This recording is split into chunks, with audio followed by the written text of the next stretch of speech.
Are you looking to fine-tune? Whether for your business, your job, your team, or yourself. In each episode, we will be discussing different ideas and opinions using real-world examples to help you see opportunities, innovate, and succeed.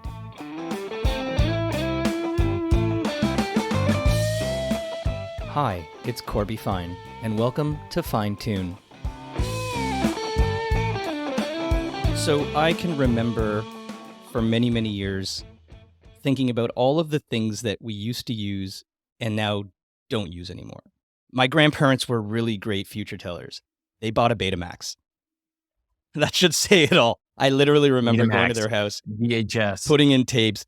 That was a loss. Now that's a little different than other things, like let's say the fax machine, which ultimately was the mainstay of communication for business and sometimes personal, the pager. Those were things that had utility, but ultimately lost to other technologies. And with me today to talk a little bit about one of those potential technologies, and I think this is going to be a nice little debate, is Brad Bettinson, who is the VP of Enterprise Solutions at Jam Direct. Jam is a Toronto-based agency that specializes in CRM marketing. Brad's got over 20 years of experience. He's an email and marketing automation expert. He helps clients achieve customer-centric transformations. He's part seasoned marketer and part technology solution developer, leading the design and implementation of enterprise scale marketing automation solutions. He's also a great speaker. I've seen him speak, sharing his insights on personalization and automation at all kinds of conferences like Salesforce Connections, Dreamforce, MarTech Conference, etc. Brad, welcome to the podcast today. Thank you. Thank you for having me. The technology, which I haven't yet said, by design, because I want to get your take. It's email. Is email dead? Is it becoming sort of like that fax machine that had its utility and then just sunset off into the horizon? Yeah, I mean, I've heard that question a few times, and funny enough, it was like 5 years ago. I was presenting somewhere, and someone said, "Is email dead? My kids don't use it." And it was pretty funny. It caught me off guard because I'm like, well, it's such a mainstay. But yeah, I mean, at some point, every technology does get replaced by something newer and better. So at some point, it will happen. But I think it might be better to think about email in different categories, like how do we use it? So for example, peer-to-peer email definitely is becoming a fax machine. Like the older you are in the spectrum, you may, if you're going to, go to the restaurant with your friends next week, you might email them and say, hey, let's go out. But you go younger on the spectrum and it's like, no way, they're not using email to communicate with friends. They're using one of the myriad of other better, more instant tools. And on the peer-to-peer side, it's pretty funny. I'm a WhatsApp person myself. And so I have a friend coming in from out of town. We WhatsApp every day. But when it came to their itinerary, they emailed it to me. Because they want to make sure I actually show up at the airport on time. And they don't want that important information of when their flight arrives to get lost, in that thread that's constantly kind of eating its own tail. So to that point, you mentioned the myriad of other more instant tools. And so I think that's one of the key things. Email, while I think those of us who are a little older, to your point, think of it as fairly instant in comparison to the things that we grew up with, there are way more real-time pinging, notifying, buzzing in your pocket all the time kind of tools. So how has email marketing and email as a tool evolved essentially over the last number of years to stay relevant in a world that is dominated by these more instant gratifying communication vehicles and digital channels, whether it's Snapchat, whether it's Instagram? Like, what is it that says, hey, email has evolved to stay relevant? Yeah, I think it's the way we prioritize all these channels and what we use them for. I myself am not handing out my WhatsApp to any companies. I only want to hear from friends in my intimate group on WhatsApp. I don't want a company joining that conversation. So I think people will go out to social channels to do a lot of things, and brands can have a role in that conversation. But when it comes to that like one-to-one communication, data and the openness to receive that super personalized one-to-one communication. Like imagine you're on a website and you're about to purchase, but you leave and you go to YouTube. Now you understand you'll be retargeted, But if the video and they just stopped in that teaser and said, Brad, I know you just left the website, go back and finish your purchase. Like that's sort of crossing a line. You're out in YouTube land because you want to watch videos, not because you want to be communicated to. But email is very different. Like that's your digital passport. That's how you engage with companies, services, businesses. So email, I think, has got a resurgence, especially during COVID, because of the data-driven nature and how personal it's become. So the old style, hey, email the marketing channel, I got a million customers, I'm going to just blast the same message to them. That is definitely a fax machine moment that's happening in email now. What is going to let some companies continue to be successful is that data-driven aspect. And that's hard stop. If you can put relevance in someone's inbox, they're open to that conversation. So I think one of the key things you're saying here is there's a difference between the personal one-to-one use of email, which is ultimately being replaced by social tools, social channels, more instant gratifying enablers. But from a business or a marketing perspective on behalf of an organization, a brand, a product to an individual or a group, we're still going strong. But you've referenced the word data and personalization or relevance a couple of times. So that's obviously really important today, given the fact that all of us, from individuals to organizations to governments, are really putting a strong emphasis on privacy, on data protection, on personalization, but done so with the consent of the individual. So, how do you see the strategies that organizations are putting into place adapting to make sure that uh, they are taking into consideration what the individual wants, but also staying, regulatory compliant in that whole process? And is it limiting anything? Like, are there things we can't do now as brands and marketers because of these? I'm going to say tighter restrictions, but let's say guidelines and rules. No, the rules are great actually, and the data privacy is great. And I think back to when Castle came in, like everyone was like concerned about Castle, and all Castle did was it helped cut out the junk that was going to people's inbox. Like you have to have permission. You have to treat their inbox with respect, essentially. You have to give them the right to opt out.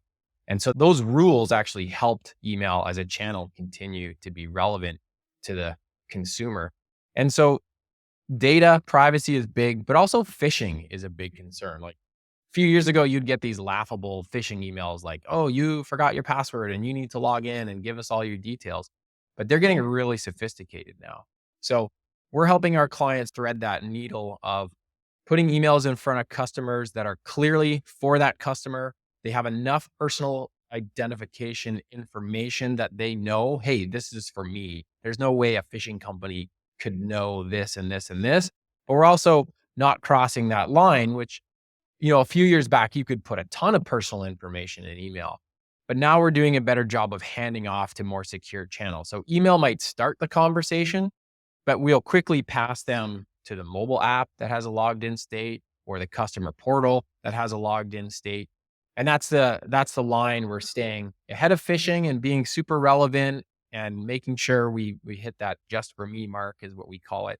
But we're not going so far that the customer is like, wow, you put that balance in my email and that's kind of embarrassing if someone else saw that. And so that's how we're staying in the middle of it.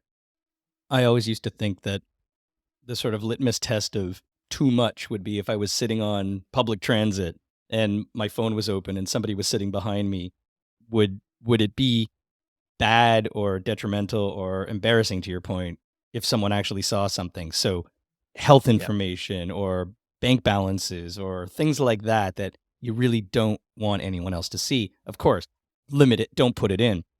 But, one of the things that when I gave your background, we talked and I used the word CRM marketing. So maybe just your perspective on what is today the definition of that, because we're talking so much about email, but then you dropped in, well, yeah, but that could start the conversation and it could lead to other channels. What do you see in the definition of CRM marketing today that an agency like Jam or others who specialize in that kind of area would consider within their purview? Yeah, it's a good example or a good question because we talk email a lot because that's tends to be the alpha channel for the clients. If they have a really good penetration, then that might be, but in most cases, it's still email to start the conversation. And we're really not an email partner so much these days, more of an omni-channel one-to-one journey partner. So we'll help clients. The customers will come into the journey and then it's like, okay, do we even have email? Most we do. So we're talking email. If we don't, okay, maybe it's direct messaging or direct mail. Maybe it's SMS. Maybe it's sharing. Maybe they're in our journey, but we're not serving up the right content, or they're just not passing that threshold. So that we're going to share that audience with other social platforms. We're going to share that audience with the SEM team so that they can increase their spend on this customer because they're interested, but they're not crossing whatever threshold or goal we're looking for. So yeah, it's a good point. And we're talking a lot of email, but all these things apply to good one-to-one across whatever channel that happens to be. So meet the customer where they are, essentially. So given that and all of the experience that you and your agency have had, what are you seeing now as some of the emerging trends, some of the innovations, both in email marketing, but even more generally, this one-to-one marketing that organizations, brands, and marketers should actually be aware of to stay ahead of the curve and at the same time make sure they are compliant and following the sort of data protection and regulatory rules? Yeah. So before I talk about the trends, I'll back up a second. I'll talk a bit about the challenge that we're all facing. And so COVID hits, and Google has a great stat. I can't remember, but it's something like there was a 9-year advancement in people's digital savviness that happened in 1 year because everyone was forced to get on Zoom. Everyone was forced to download the app. Everyone was forced to do things in a way more digital way than they were before. And the same thing for companies. Your customers weren't coming in store. They weren't coming into the gym to that service. So everyone switched and reinvested in email and included data in that mix. So what happened was email had a resurgence, but it's also had, because of automation, because of all these tools, just way too much email. So generally, companies are most likely sending too much emails. They're seeing emotional unsubscribe from customers. The tools are helping you skip messages that you don't want to see are improving. So the companies that are sending generic stuff and just, okay, I'm going to try and win the volume game, they're going to lose out. And the trends are all around, how do I win the relevance game? How do I win the right to keep top of mind and top of inbox with my customer? And so all the trends really work backwards from that problem, which is there's so much noise in your inbox. How do companies make sure that they can increase their signal strength? I woke up this morning, as I do every morning, and even though I swear that I unsubscribed to like 5 things yesterday, I have another 40 things in my inbox today. It's remarkably insane how it just happens. Yeah. And I do think in the near future, we are all going to have AI assistants that are watching our eyeballs, watching what we read, and then sorting our inbox for us. And that's going to be a real reckoning where the AI is going to look at your email and be like, I don't see anything in this for my user. I'm not even going to show it to them. I don't care about your awesome subject line. They're not even going to see it. So I want to talk about AI, but let's nail out, give me the Trends. 2 or 3 trends, because I do think it's important, because AI could be a whole other podcast episode. Yes. So before I talk trends, I do say nail the basics. So many clients, when we onboard, it's like, we're just through A/B testing. We helped a client the other day. We just improved their UX a little bit and we saw a 10% lift in click. So it's like, nail the basics, then move to things. One of the ones that we like is called ask, learn, optimize. So we think of email as this one-way channel, but it doesn't have to be. So we had a banking client and they had a cohort that looked like they were about to attrite or leave. And we went with an email that says, is this the right service for you? And it's a very bold question. And then there's 3 buttons: yes, no, and then like, I'm not sure. I can't remember exactly. But we saw a huge click rate. So when you ask a customer about them and you ask a really important question, they're not afraid to say, no, it's not the right service. We land them on a personalized page. We say, here are some other options, and handle that customer moment in the most helpful way possible. So if you're not asking questions in your emails, you should be. The other one, it's not a trend so much as it's this North Star we're always trying to get to, which is just for me. So if you look at your emails on a spectrum, Are they mass marketing?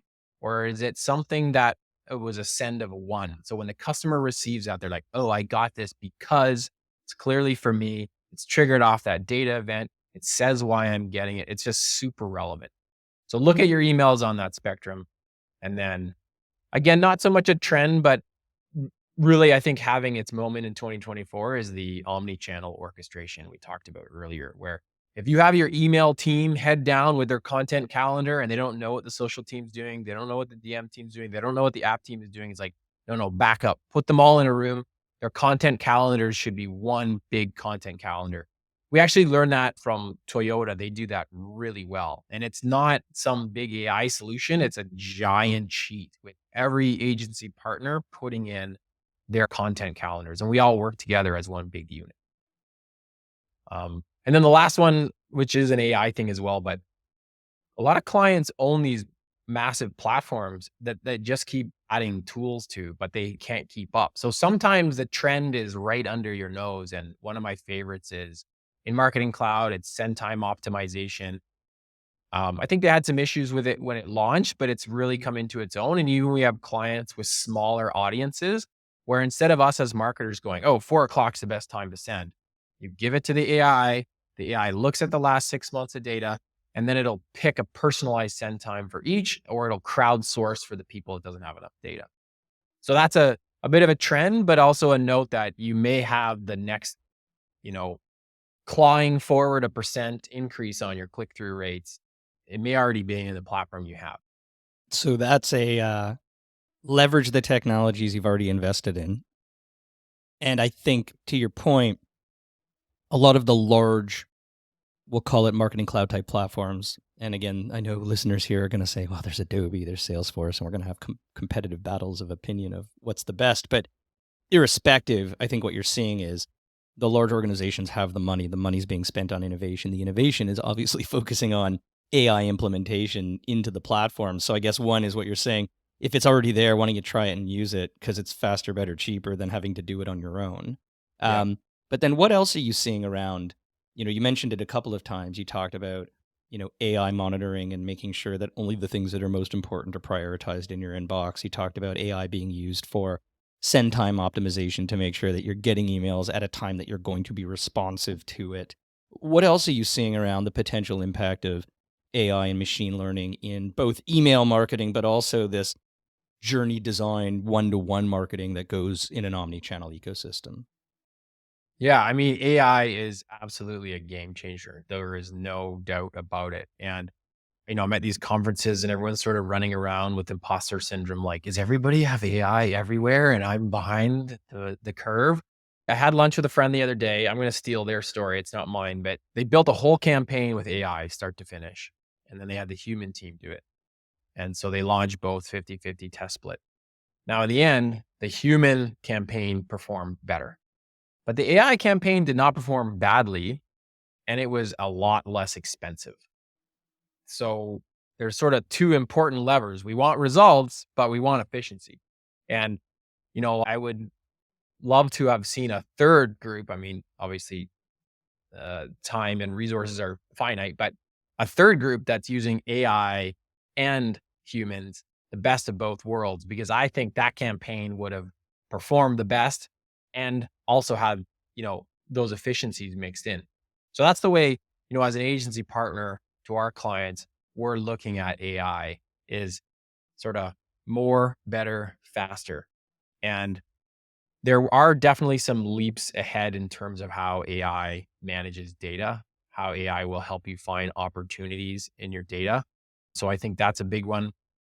We've helped clients implement AI solutions. Like I think 8 years ago, we helped the source implement predictive intelligence because you had humans trying to figure out what recommendations, but then you had this AI machine learning that could watch what people surf, watch what they bought, and just nail it in terms of recommendations.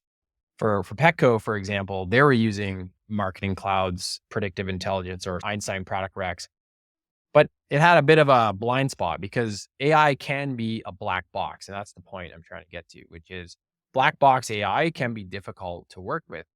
And they were having some really good success, but some really bad recommendations in the mix. And so we went in and we created a dashboard so the humans could see and demystify. So we could see about 200 recommendations at once with the customer data behind it.